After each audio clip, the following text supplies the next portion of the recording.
ठीक है, अब हम केवल लॉज की बात करेंगे। ठीक है, Newton's laws of motion. Newton's laws of motion.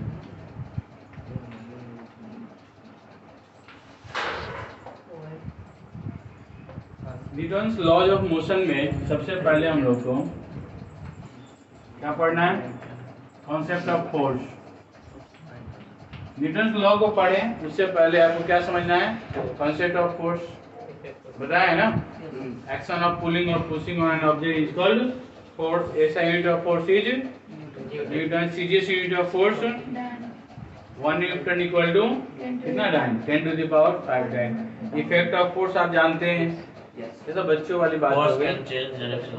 उसके बाद टाइप्स ऑफ फोर्स, दो तरह के फोर्सेस होते हैं, gravitation force, contact force, non contact force. ठीक है, अब बहुत सारा फोर्स जब किसी ऑब्जेक्ट पर लग रहा हो तो उसका जो रिजल्टेंट फोर्स होगा वो या तो बैलेंस्ड फोर्स हो सकता है या अनबैलेंस्ड फोर्स हो सकता है। समझ गए जी? बैलेंस और अनबैलेंस्ड फोर्स समझ में? हमको इस चैप्टर में बैलेंस्ड और अनबैलेंस्ड फोर्स को समझना है। ये फोर्स हो गया। फोर्स के बाद हम लोग न्यूटन्स लॉज ऑफ मोशन पढ़ेंगे। न्यूटन्स, अरे तुम लोग क्या बोल रहे हो? ये पता नहीं कुछ बोल रहे हैं। बोलो, खड़े हो जाओ। Yes sir. बोलिए। नो सर बोल रहे हैं इसको। हाँ समझ गया, नहीं बोलिए, आप कुछ नहीं बोल रहे हैं। ये न्यूटन्स क्या है? फर्स्ट लॉज नहीं, first law of motion. First law of motion पढ़ने के बाद हम लोग पढ़ेंगे लॉ ऑफ इनर्शिया। क्या है?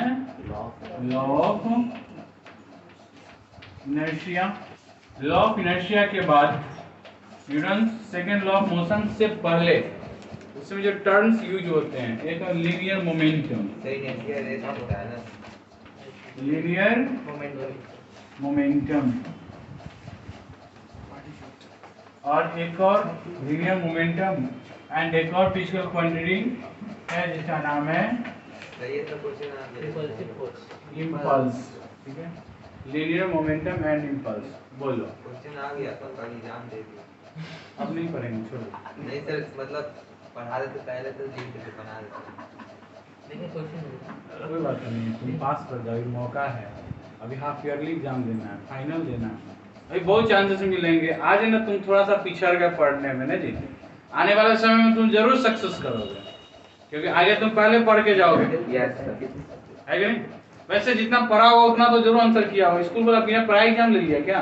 अच्छा, स्कूल में पढ़ाया था तो क्या बोल रहे हो? रिवीजन नहीं किए हम कर देते तुम्हारे बदले। सर, यहाँ करवा देते तो हर बच्चा ऐसे ही पढ़ता होगा, ट्यूशन वाले सर के भरोसे। पढ़ा दिए तो बनाए, नहीं पढ़ाया तो नहीं बनाए। सर आप यहाँ बताने वाले थे। लॉजिकल बात कर रहे हो, इसका मीनिंगलेस है ये। तुम क्या अच्छा ऐसी बात तो नहीं कि हम पढ़ा देते तो तुम ज्यादा समझ में आया। ऐसा है मतलब तो बड़ी भूल हो गई। हम तुमको इस बार अगला जो एग्जाम होगा ना उससे पहले सब कुछ पढ़ा देंगे, टॉप करके आना है। फिजिक्स में अच्छा लगाएगा। फिजिक्स का एग्जाम कहाँ होता है बेटे? फिजिक्स का एग्जाम होता है तो साइंस में आता है ना? अरे तो फिजिक्स का नहीं ना होता है, पेपर में फिजिक्स लिखा हुआ रहता है। सर फिजिक्स का क्या बात कर रहे हो?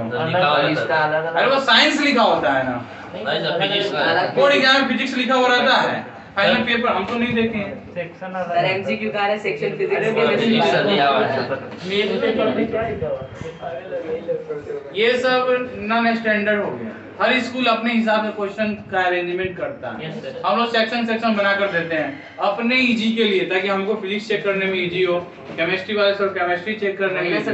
यह स्टैंडर्ड नहीं है बच्चे। जब प्री बोर्ड का एग्जाम तुम्हारे यहाँ मिलेगा ना, प्री बोर्ड का क्वेश्चन पेपर जब आएगा वो हमको दिखाना, उसमें फिजिक्स केमिस्ट्री तुम स्टैंडर्ड की वो फॉलो ही नहीं कर रहे और उसको स्टैंडर्ड मान के उसी में गुम हो गए।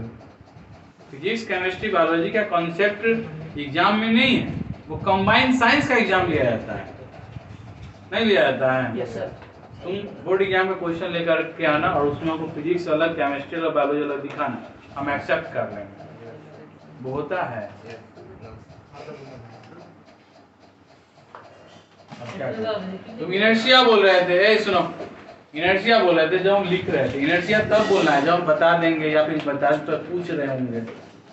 हम पूछ भी नहीं रहे, तुम उसको बोल रहे हो। सब क्वेश्चन देख बता दीजिए क्योंकि अगर- खड़े हो जा तुम।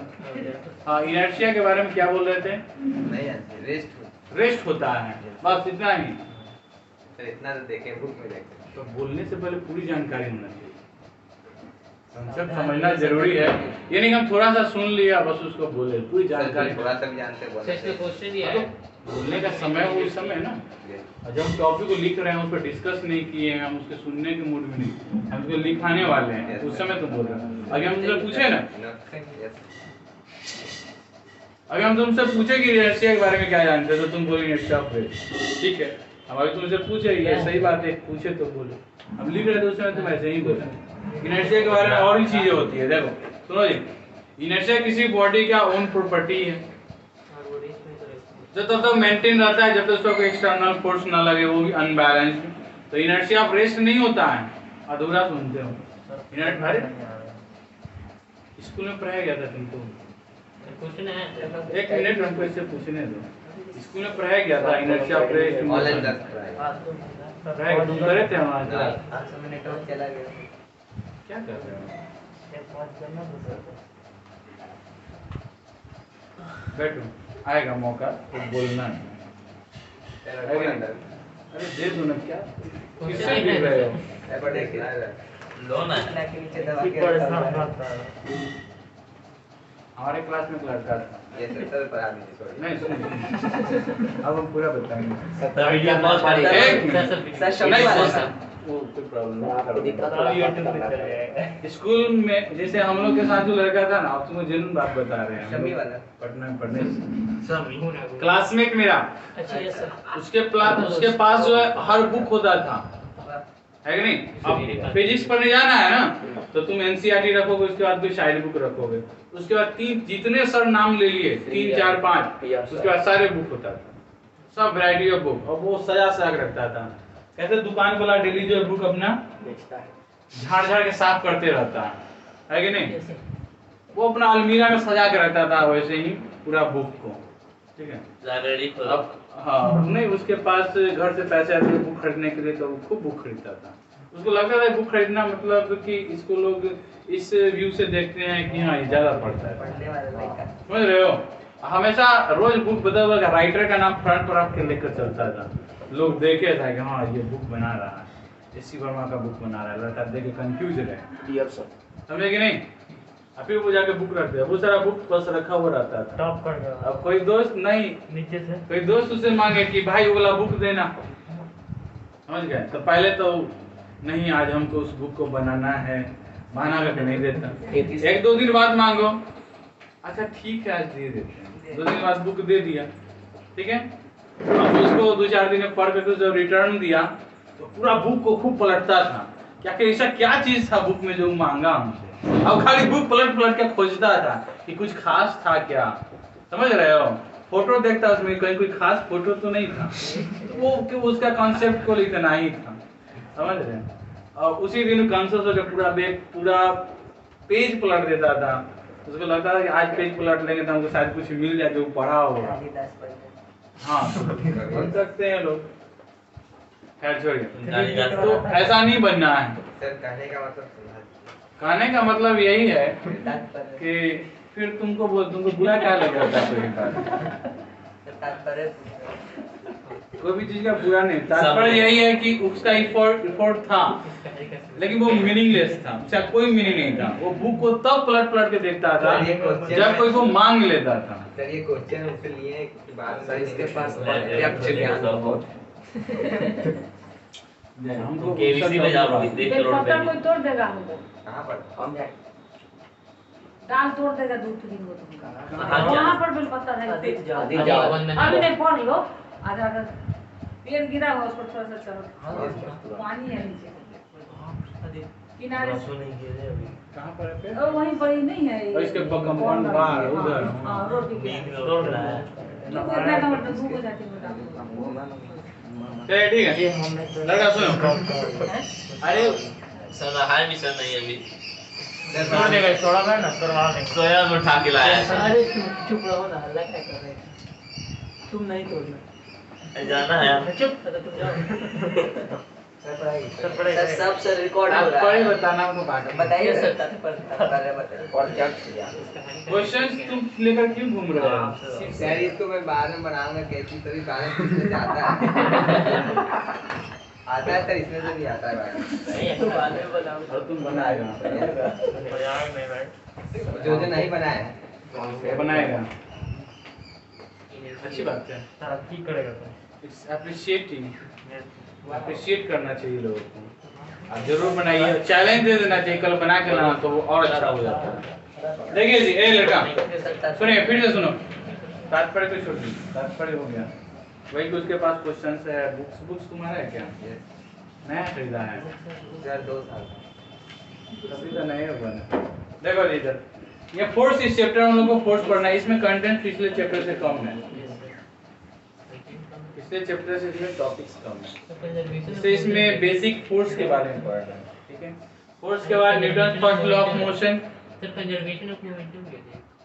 खत्म नहीं हुआ है हम तो सेकंड लॉ भी नहीं लिखे ऑन द वे है सर को बताना है यस सर पढ़ाइए। फोर्स है Newton first law of motion है लॉ ऑफ इनर्शिया ठीक है तो फर्स्ट लॉ ऑफ मोशन को हम लॉ ऑफ इनर्शिया भी बोलते हैं तो इसको हम डिस्कस करेंगे फिर बताएंगे सुनो इनर्शिया 3 तरह के होते हैं इनर्शिया ऑफ रेस्ट जो कि वो सुना था इनर्शिया ऑफ मोशन सुना ही होगा सुना था जी इनर्शिया ऑफ मोशन सुना था देखा जाएगा। देखा जाएगा और तीसरा क्या इनर्शिया ऑफ डायरेक्शन तीन हो गए डायरेक्शन नहीं है सर। वो हमारा बनाया हुआ थ्योरी है सर का नाम तुम अच्छा बुक नहीं खरीदा है तुम दूसरा बुक खरीदो आईसीएसई बोर्ड है। हमको खरीदने का काम नहीं है, स्कूल देता है। पैसा देता है ना, सर बोला कि हम बना के थोड़ी ना देते हैं, स्कूल ने बना के देते हैं।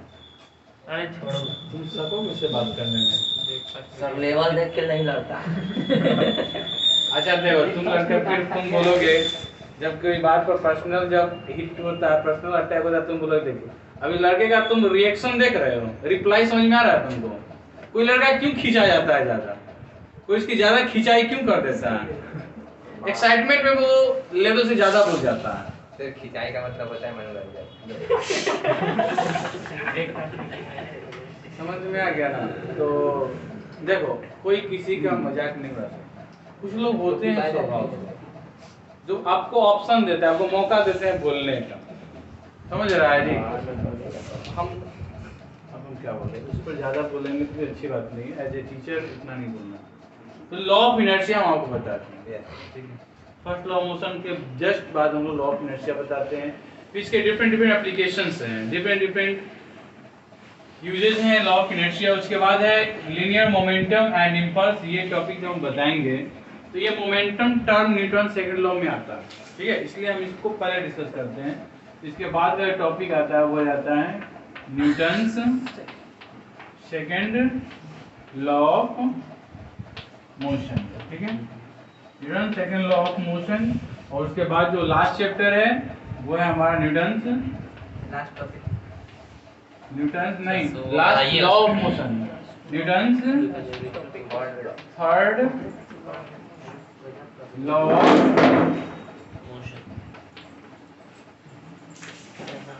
Newton third law of motion ठीक है अब फाइनल जो टॉपिक है वो है कंजर्वेशन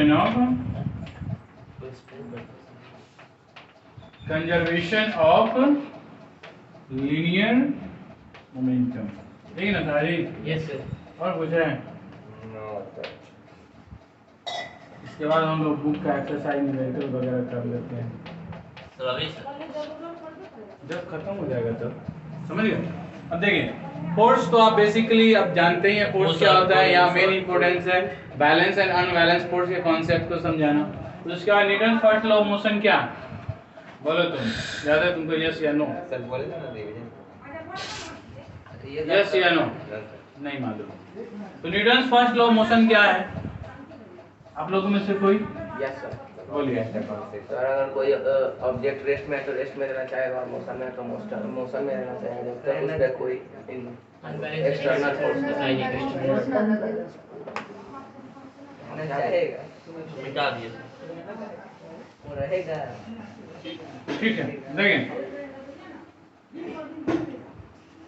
अगर सर्कुलर मोशन में मोशन कर रहा होगा तो मोशन है तो मोशन में ही रहेगा। कॉन्सेप्ट हमारा मिसिंग है, वहाँ फोर्स का कॉन्सेप्ट जो आ रहा है। जैसे ऑब्जेक्ट दो तरह के हो सकते हैं। ऑब्जेक्ट का दो कंडीशन हो सकता है। एक ऑब्जेक्ट का कंडीशन ये हो सकता है कि वो ऑब्जेक्ट रेस्ट में हो, ठीक है। दूसरा ये हो सकता है कि ऑब्जेक्ट क्या हो, मोशन में हो। लेकिन मोशन का यहाँ पर कॉन्सेप्ट क्या है, रेस्ट है। जैसे तुमने कहा रेस्ट है तो रेस्ट में रहेगा, स्टेटमेंट हम बोलते हैं। If a body is at rest, जैसे कि यहाँ पर है, if a body is at rest will remain at rest. अगर कोई ऑब्जेक्ट है तो ये रेस्ट में है तो ये रेस्ट में रहेगा। और if a body is moving with uniform velocity, uniform motion, motion क्या है, uniform motion in a straight line. समझ गए जी, ये बड़ा इंपॉर्टेंट है। आप केवल मोशन में तो मोशन में रहेगा ये बोलते हैं, यहाँ से कॉन्सेप्ट क्लियर नहीं होता। If a body is at rest will remain at rest, और if a body is moving with uniform motion in a straight line then it will continue its motion with same speed in the same direction unless an external unbalanced force not applied। ऐसा समझ में, body जब rest में है तो भी इसका मतलब होता है एफ नेट जीरो। अगर हम कहें कि कोई बॉडी रेस्ट में है इसका मतलब उसका नेट फोर्स क्या है, जीरो। कोई बॉडी रेस्ट में है इसका मतलब उसका नेट फोर्स क्या है, जीरो है। और अगर कोई ऑब्जेक्ट, कोई बॉडी यूनिफॉर्म मोशन कर रहा है, मींस कि ना तो उसके स्पीड में चेंजिंग हो रहा है, ना स्पीड इंक्रीज कर रहा है ना स्पीड डिक्रीज कर रहा है, और ना डायरेक्शन चेंज कर रहा है, तो इस कंडीशन में भी एफ नेट का वैल्यू क्या है, मतलब इस पर जो फोर्स लग रहा है वो कैसा फोर्स है, बैलेंस्ड फोर्स। मोशन कर रहा है लेकिन फोर्स बैलेंस्ड है। मतलब किसी फोर्स की, अगर जैसे हम किसी ऑब्जेक्ट के मोशन को चेंज देखते हैं, या तो स्पीड चेंज करे, बढ़े घटे, है कि नहीं, या डायरेक्शन चेंज करे, तो मैग्नीट्यूड या डायरेक्शन कुछ भी अगर चेंज करता है इसका मतलब उस पर फोर्स लग रहा है। समझ गए? तो तुम्हारे मोशन में डायरेक्शन चेंज नहीं होना चाहिए, वैल्यू भी चेंज नहीं होना चाहिए, वो डायरेक्शन भी कांस्टेंट हो, मैग्नीट्यूड भी कांस्टेंट हो। इसका मतलब कि वो स्ट्रेट लाइन में मोशन कर रहा है, ना तो उसका डायरेक्शन चेंज कर रहा है ना उसका मैग्नीट्यूड चेंज कर रहा है। तो नेट फोर्स जीरो हो जब ऑब्जेक्ट पर, टोटल फोर्सेस का सम जब जीरो हो, तब जो ऑब्जेक्ट रेस्ट में है वो रेस्ट में रहेगा, जो ऑब्जेक्ट स्ट्रेट लाइन में मोशन कर रहा है वो उसी डायरेक्शन में मोशन करते रहेगा, उसी स्पीड से। आप कंप्लीट स्टेटमेंट को समझिए। न्यूटन्स फर्स्ट लॉ क्या है, if a body is at rest will remain at rest, if a body is moving with uniform motion in a straight line then it will continue its motion with same speed in the same direction unless an external unbalanced force not applied। आप इसको ऐसे बोल सकते हैं, if the net force on an object is zero, ठीक है, if the net force on an object is zero, then if object is at rest will remain at rest, and or if a body is moving with uniform motion in a straight line then it will continue its motion in a straight line with same speed। तो आप पहले भी net force zero बोल सकते हैं या बाद में भी आप unless external unbalanced force not apply ऐसा बोल सकते हैं, ठीक। अब इनर्शिया क्या होता है, तो इनर्शिया भी वही है, वो इनर्शिया को दो तरह से आप डिफाइन कर सकते हैं। कोई भी ऑब्जेक्ट अपने इनिशियल पोजीशन को मेंटेन रखता है, मतलब कि रेस्ट में तो रेस्ट में रहना चाहेगा, किसी डायरेक्शन में मोशन कर रहा है तो उसी डायरेक्शन में मोशन करते रहेगा। तो रेस्ट में तो इनर्शिया ऑफ रेस्ट और मोशन में तो इनर्शिया ऑफ मोशन। इनर्शिया को बोलते हैं वो अपने पोजीशन को मेंटेन रखेगा, या आप ऐसे भी कर सकते हैं कि वो अपने पोजीशन के चेंज का अपोज करेगा। समझ गए?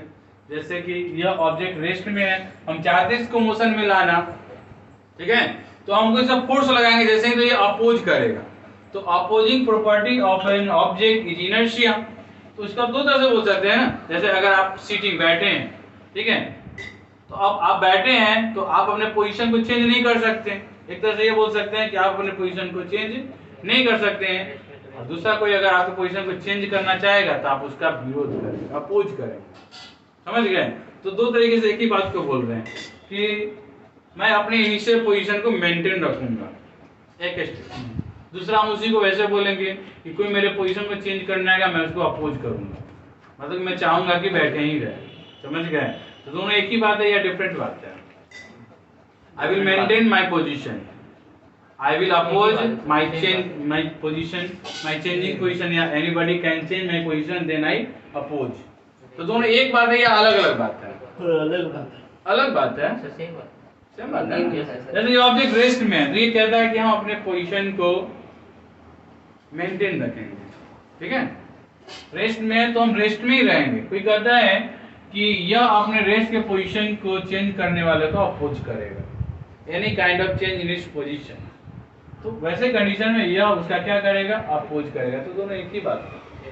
आप इनर्शिया को ऐसे ही बोल सकते हैं, inertia is the property of an object that maintain its position, position of rest और position of motion in straight line. या आप कह सकते हैं कि inertia is the property of an object that oppose the change in its position of rest और its position of motion. समझ गए? तो दो तरह की बात हुई। कोई भी ऑब्जेक्ट का इनर्शिया वो प्रॉपर्टी है जो उसके पोजीशन को मेंटेन रखता है या उसके पोजीशन के चेंज का अपोज करता है। ये दोनों एक चीज हो गई, ठीक है? तो इनर्शिया हो गया first law of motion. Second law of motion, और इसी को Newton first law of motion को लॉ ऑफ इनर्शिया भी बोलते हैं, ठीक है? Next Newton second law of motion में हम लोग पढ़ेंगे momentum equal to m into v। और किसी भी ऑब्जेक्ट का जो चेंज इन मोमेंटम होता है, rate of change in momentum is directly proportional to force applied. जिस रेशियो से फोर्स अप्लाई करेंगे उसी रेशियो बॉडी में एक्सीलरेशन इंक्रीज है। इसको हम लोग अगले क्लास डिस्कस करेंगे। फिर Newton third law. Newton third law क्या है? Every action and reaction, every action is equal to reaction and opposite in direction. कोई भी दो ऑब्जेक्ट हैं, जब दोनों ऑब्जेक्ट एक दूसरे पर फोर्स अप्लाई करेगा, ठीक है, तो जितना एक्शन फोर्स लगेगा उतना इस पर क्या होगा? रिएक्शन मिलेगा। एक्शन टू रिएक्शन वो इक्वल होगा और डायरेक्शन दोनों एक दूसरे के अपोजिट। जैसे यह ऑब्जेक्ट उसको उधर की तरफ पुश करेगा तो वो ऑब्जेक्ट इसको इधर की तरफ पुश करेगा, दोनों का मैग्नीट्यूड सेम है, नेट फोर्स 0 होगा और वो दोनों एक दूसरे को बैलेंस करेगा, तो वहाँ फोर्स तो सेम होगा लेकिन डायरेक्शन एक दूसरे क्या होगा? अपोजिट। समझ गए? Newton third law of motion है। इसके बाद conservation of linear momentum, gun और बुलेट वाला जो क्वेश्चंस हैं, जब बुलेट फायर होता है तो गन को पीछे झटका लगता है, तो दोनों का मोमेंटम, इनिशियल मोमेंटम और फाइनल मोमेंटम, दोनों का सम जो होता है वो कांस्टेंट होता है। जैसे दो गाड़ी है, एक गाड़ी आगे मूव कर रही है, गाड़ी पीछे से मूव कर रहा है सेम डायरेक्शन में, पीछे वाला का स्पीड अगर ज्यादा है तो वो कोलाइड करेगा, कोलाइड के बाद दोनों का जो मोमेंटम का सम है और कोलिजन से पहले दोनों का मोमेंटम का सम है वो इक्वल होता है, उसमें कोई चेंजिंग नहीं होता है, आगे उसमें एक्सटर्नल फोर्स नहीं अप्लाई किया जाता है, ठीक है? तो इस पूरे को हम लोग बोलते हैं कंजर्वेशन ऑफ लीनियर मोमेंटम। ये हमारा दो चैप्टर था, motion and Newton's law of motion. अगले क्लास में हम लोग न्यूटन्स लॉ ऑफ मोशन को फिर से कंटिन्यू करेंगे, ठीक है? आप बुला देना। चलिए, थैंक यू। यू कैन प्रस्थान।